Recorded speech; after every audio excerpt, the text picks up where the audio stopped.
Hello friends, good morning. কেমন আছো তোমরা সবাই? আশা করছি অনেক ভালো আছো, আর আমিও অনেক ভালো আছি। তো সকাল সকাল রেডি হয়ে দুজন মিলে বেরিয়ে পড়ছি। আর কোথায় যাচ্ছি সেটা কিন্তু আমি আগের ভিডিওতে বলেছি।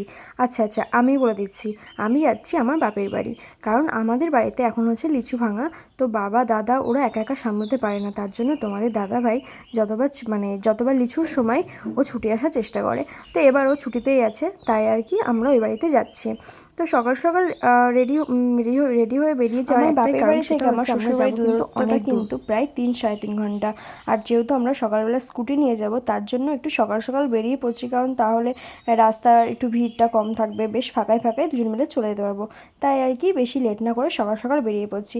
আর আমি তেমন কিছু খাইনি, কারণ আমার একদম খেতে ইচ্ছা করছিল না। আর ও জোর করে একটা বিস্কুট এসে আমাকে দিল, তো আমি খেলাম। আর ব্যাগটা মোটামুটি গোছানো ছিল, দু একটা জিনিস যা নেওয়ার নিয়ে এখন কিন্তু আমি ফাইনালি রেডি আর বেরিয়ে পড়ছি। আর ও গাড়ি বের করে দাঁড়িয়ে আছে, মা বাবার সাথে কথা বলছে। আর এখন মোটামুটি বাজে হয়তো 6টা মতো হবে, ঘড়ি দেখা হয়নি। এখনই আমরা বেরিয়ে পড়বো, যেহেতু অনেকটা দূর যেতে হবে। তো বেরিয়ে পড়ছি। শ্বশুর শাশুড়ি মা সবাই দাঁড়িয়ে আছে, ওদেরকে টাটা করে দুজন মিলে বেরিয়ে পড়লাম। আর রাস্তার মাঝখানে এক জায়গায় দাঁড়িয়ে একটু চা বিস্কুট খেয়ে নিয়েছিলাম। আর তখন বাজে মনে হয় 7টা মতো। আর এই যে এই রাস্তাটা দেখছো কতটা সুন্দর লাগছে দেখতে, সত্যি এত সুন্দর লাগছে আমি ভিডিও না করে থাকতে পারলাম না। যদি তোমরা আমার ভিডিওটা কেউ দেখো, তারা প্লিজ একটা কমেন্ট করে জানিও তো যে এই জায়গাটা তোমরা চেনো কি না। জানি আমার ভিডিও অনেকেই কেউ ঠিকঠাক করে দেখে না, কারণ আমি তো অত বড় মানে কি বলবো ইউটিউবার না যে আমার ভিডিও সবাই খুঁটিয়ে দেখবে। ঠিক আছে, কিন্তু আমি চেষ্টা চালিয়ে যাব, চেষ্টা কখনো বন্ধ করব না। তো কথা বলতে বলতে আমি কিন্তু বাড়িতে চলে এসেছি। আর এখন বাজে প্রায় 9টা মতো বাজে। আমরা দুজন মিলে চলে এসেছি। শরীরটা সত্যিই খুব খারাপ লাগছে, মানে একটু ঘুমাতে ইচ্ছা করছে, কিন্তু সেটা করলে তো হবে না। এখন আমার মা ডায়ালিসিস যাবে, মায়ের একটু রান্নাবান্না জোগাড় করে দেবো। মা ওদিকে রান্না করছে, আমি মায়ের মশলাটা করে দিচ্ছি, কারণ আমার মায়ের আজকে ডায়ালিসিস আছে। আমার মায়ের ডায়ালিসিস নিতে যেতে হবে। দেখো এমনই একটা ব্যাপার যে জামাই মেয়ে আসা সত্ত্বেও আমার মা কিন্তু বাড়ি থেকে বেরিয়ে গেল। কিছু করার নেই গো, কারণ আমার মায়ের এমন একটা ভগবান রোগ দিয়েছে না, যে হয়তো স্বয়ং ভগবান এসে বসে থাকলেও আমার মাকে ডায়ালিসিস নিতে যেতেই হবে। হ্যাঁ, অনেকে হয়তো ডায়ালিসিস মানে জানো না, অনেকে হয়তো জানো। তো কী আর বলবো বলো, কিছু করার নেই। তো মা রান্নাবান্না করে দিচ্ছে, আর মা এখনই বেরিয়ে যাবে। তো মা প্রায় রেডি, পুরোটাই রেডি। মা দাদা ওরা এখন বেরোবে, দাদাও যেহেতু ওখানেই কাজ করে। তো মা আর দাদা ওরা একসাথে যাবে। আর মা আমাকে বারবার বলছে যে ঠিকঠাক করে ভাতটা করে দিস, ভাতটা করে মানে তোমাদের দাদাভাইয়ের নাম করে বলছে ওকে খেতে দিয়ে দিস। তো মা সব রান্না বান্না কমপ্লিট করে দিয়ে গেছে, আমি শুধু ভাতটা করব। তো আমি মাকে এখন এগিয়ে দিচ্ছি। মা দেখো এমনিতেই ক্যামেরার সামনে একটু আসতে চায় না। আর এদিকে তোমাদের দাদাভাই দেখো একটা গাছে পেঁপে দেখেছে, ওই পেঁপেটা পাড়ার চেষ্টা করছে, কিন্তু কোনোভাবেই পেঁপেটা পারতে পারছি না, কারণ এত রোদের তাপ না, উপরের দিকে তাকাতেই পারছি না। পারতে পেরেছি, এবার দেখো পেঁপেটার কি অবস্থা হয়েছে। এটা দেখে না অন্য কিছু মনে হচ্ছে। দেখো পেঁপেটা এত পরিমাণে পেকে গিয়েছিল, কি অবস্থা পেঁপেটার, সত্যি একটু আগে পারলে মানে কিছুদিন আগে পারলে হয়তো খুব ভালো লাগতো। আর এদিকে আমি বাসনগুলো গুছিয়ে নিচ্ছি, আর ওদিকে তোমাদের দাদাভাই আর আমার একটা দাদা ওরা দুজন মিলে কথা বলছে। এই ভিডিও করা নিয়েই বলছে। আমার দাদাভাই আমাকে বলছে কি হবে এসব করে। তো আমি ওদের কী বলবো বলো, কিছুই বলার নেই।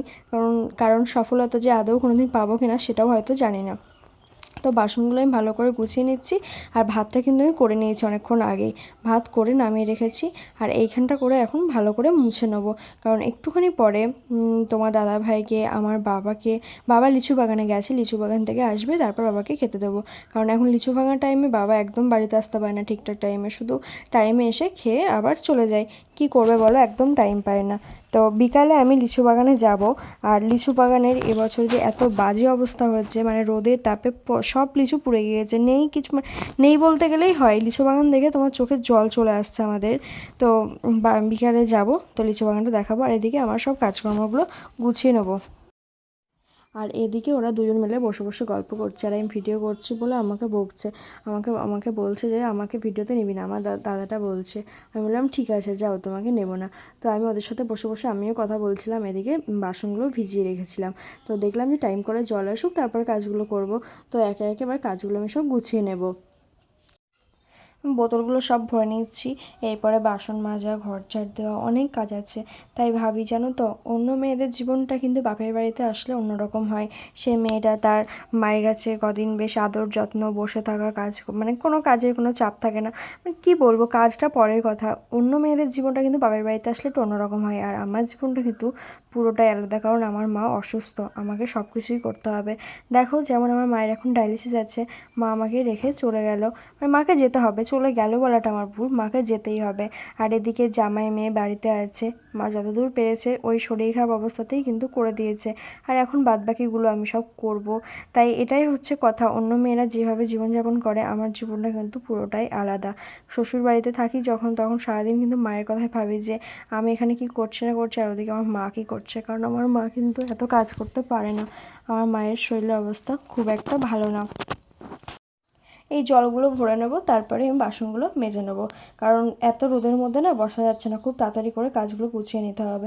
এই বোতলগুলো আস্তে আস্তে সব ঘরের দিকে তুলবো, আর এদিকে বালতিটা ধুয়ে মেজে বসিয়ে দিচ্ছি।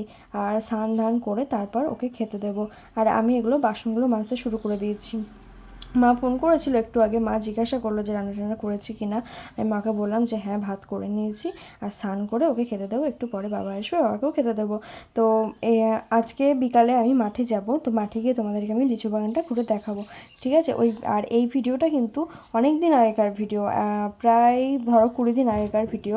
তো কি বলবো, কি বলো তো, ভিডিও না আমি এডিটিং করতে সেরকম ভালোভাবে পারিও না, আবার মানে একটা বিরক্ত বিরক্ত লাগে, সেভাবে করাও হয় না আর কি। তো এই ভিডিওটা কিন্তু আমি অনেক দিন পর দিচ্ছি, ঠিক আছে? তোমরা একটু মানিয়ে নিও। আর প্লিজ তোমরা ভিডিওগুলো একটু দেখো। তো দুপুরবেলা আমি ঘর উঠোন ঝাড় দিয়ে নিয়েছি, আর স্নান করে তোমাদের দাদাভাইকে খেতেও দিয়ে দিয়েছিলাম, সেই ভিডিওগুলো করায়নি। এটা বিকালবেলা আবার ঘর উঠোন ঝাঁটিয়ে ফুল গাছগুলোতে জল দিয়ে। তো এখন আমার ভিডিওটা আমি এই পর্যন্তই, নেক্সট কোনো ভিডিওতে আবার দেখা হবে। Bye bye.